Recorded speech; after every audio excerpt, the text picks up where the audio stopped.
Commission के जो किरदार है उसके ऊपर पाकिस्तान तहरीक इंसाफ तो रिजर्वेशन शो करती रही है, सवालात उठाती रही है। आज MQM ने भी बाज़ाब्ता तौर पर उनके रवैये पर जो है वो सवालात खड़े कर दिए हैं। यहाँ तक कह दिया है कि अगर एक इदारा इलेक्शन शफाफ नहीं करा सकता तो उसकी हमें कोई ज़रूरत नहीं है। हालांकि ये वो इलेक्शन जिसमें MQM जो है वो पार्टिसिपेशन नहीं कर रही थी आज।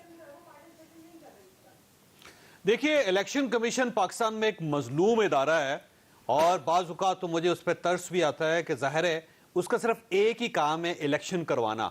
अब हर हुकूमत अगर उसे ये तवक्को करेगी कि, या हर पार्टी ये तवक्को करेगी कि वो हमारी मर्जी के मुताबिक इलेक्शन करवाएं, तो फिर इलेक्शन कमीशन ये काम कैसे कर सकेगा। अब वफाक में देख लीजिए, जो वफाकी पार्टीज है इस वक्त PDM में, वो अपनी मर्जी के इलेक्शंस करवाना चाहती है, और इमरान खान साहब को देखिए, वो अपनी मर्जी की हल्का बंदियां, अपनी मर्जी के इलेक्शंस करवाना चाहती है।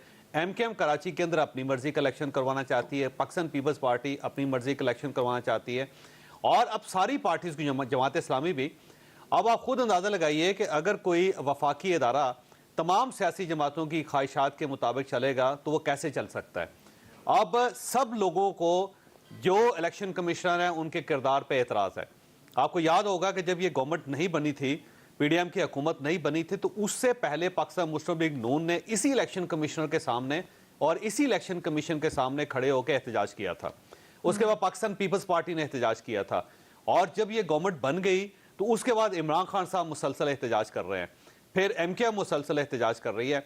मेरा ख्याल ये है कि इलेक्शन कमीशन अगर आपको चाहिए या रियासत को चाहिए तो फिर इसके कुछ पैरामीटर्स चेंज करने पड़ेंगे।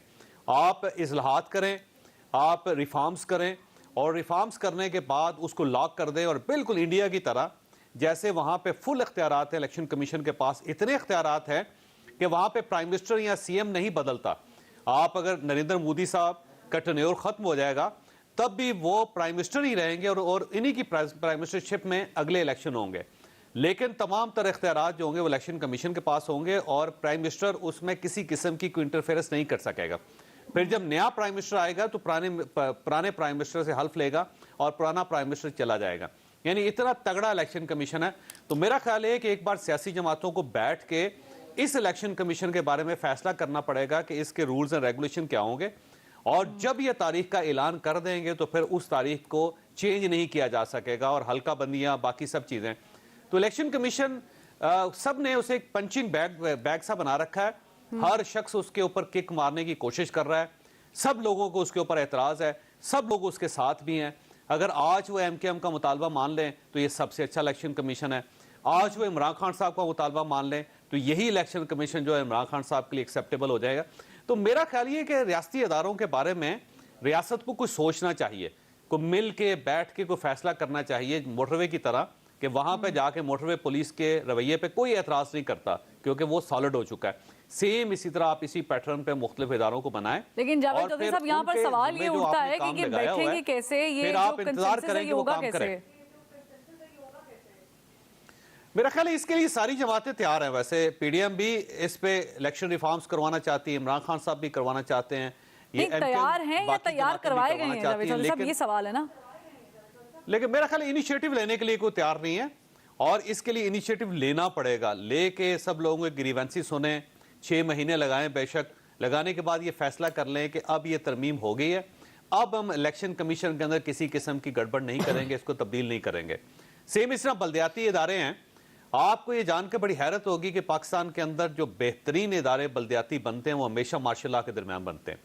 आप अयूब खान का दौर ले लीजिए, ज़बरदस्त किस्म के, एक्सीलेंट किस्म के इदारे थे। आज भी उसके असरात हैं, जो बिल्डिंग्स आज भी इदारों की है, बल्दियाती इदारों की, वो अयूब खान के दौर में बनी थी। उसके बाद जनरल ज़ियाउल हक के दौर में आप देख लें, वो इदारे ठीक थे।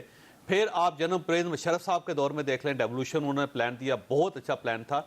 बदकिस्मती पाकिस्तान की ये है कि जो बुनियादी जमहूरियत है वो हमेशा मार्शल लॉ में पनपती है, और जब जमहूरी हुकूमतें आती हैं तो वो सबसे पहले इन बल्दियाती इदारों को कुर्बान करती हैं, इनका सर कलम करती हैं। तो अब ये जो एक चीज़ है कि आप अपने आप को जमहूरियत ज़्यादा भी कहते हैं कि जमहूरियत होनी चाहिए पाकिस्तान में, लेकिन आपकी पार्टी के अंदर भी जमहूरियत नहीं है, और जहाँ से जमहूरियत ने निकलना है, جو بنیادی جمہوریت ہے، جہاں سے نرسری تیار ہونی ہے، آپ اس کو بھی نہیں چلنے دیتے، تو پھر کیسے پاکستان چلے گا؟ میرا خیال ہے کہ الیکشن کمیشن کے بارے میں دوبارہ سیاسی جماعتوں کو ریوزٹ کرنا پڑے گا، کچھ پیرامیٹرز بنا کے ان کو فکس کرنا پڑے گا، اور پھر ان کو یہ موقع دینا پڑے گا کہ وہ بلدیاتی الیکشن وقت پہ کروائیں، اور باقی الیکشن بھی وقت پہ کروائیں، اور کوئی ان کے معاملے میں انٹرفیئرس نہ کر سکے۔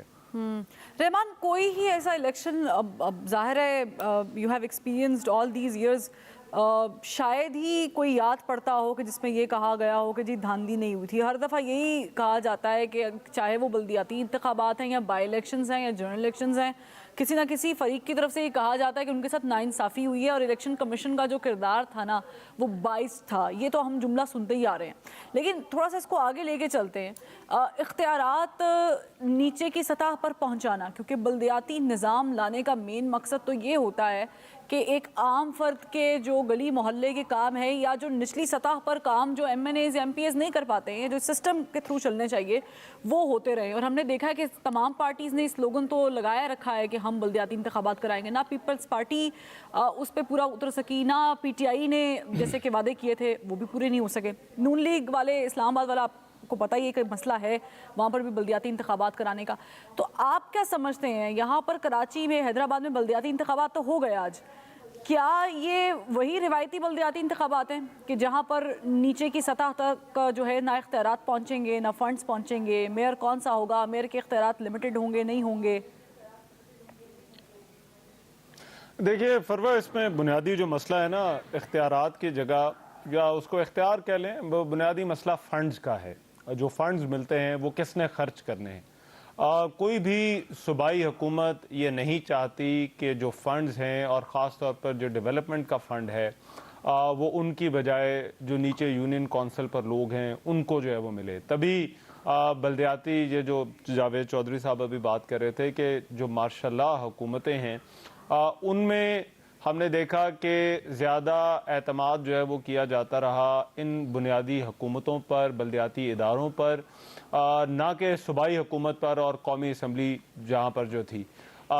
جب بھی وہ پروسیس جو ہے وہ دوبارہ پھر سے واپس ہوا، تو یہی فنڈ جو تھے وہ صوبائی حکومتوں نے جو ہے وہ اپنے پاس رکھ لیے۔ وفاقی حکومت کے پاس اتنا نہیں ہوتا، لیکن 18ویں ترمیم کے بعد صوبوں کے پاس بہت زیادہ فنڈز ہیں، تو صوبے نہیں چاہتے کہ یہ فنڈ جو ہیں وہ نیچے بلدیاتی اداروں کو ملے۔ یہی وجہ ہے کہ کوئی بھی جو صوبائی حکومت ہے وہ یہ نہیں چاہتی کہ اس کے نیچے مضبوط بلدیاتی ادارے ہوں، کیونکہ ان کا لگتا ہے کہ وہ ان کو کنٹرول نہیں کر سکتے، یا ان کو کنٹرول کرنا جو ہے وہ ایک اور مشکل جو ہے وہ ان کے سامنے ہوگی۔ اور کیونکہ انہوں نے اپنے کام کروانے ہوتے ہیں، تو وہ کام جو ہے وہ پھر ایم پی ایز کی بجائے جو ہے وہ نیچے یونین کونسل والے کرائیں گے۔ تو یہی وجہ ہے کہ چاہے وہ تحریک انصاف کی حکومت ہو، چاہے وہ مسلم لیگ نون ہو، پاکستان پیپلز پارٹی ہو، یہ بلدیاتی ادارے بنا دیں گے۔ ابھی بھی آپ دیکھیے یہ بلدیاتی الیکشن کرانے پر کوئی بھی تیار نہیں ہے۔ یہ ہر جگہ پر، پنجاب میں، خیبر پختونخوا کے اندر، سندھ کے اندر، اسلام آباد کے اندر، یہ بار بار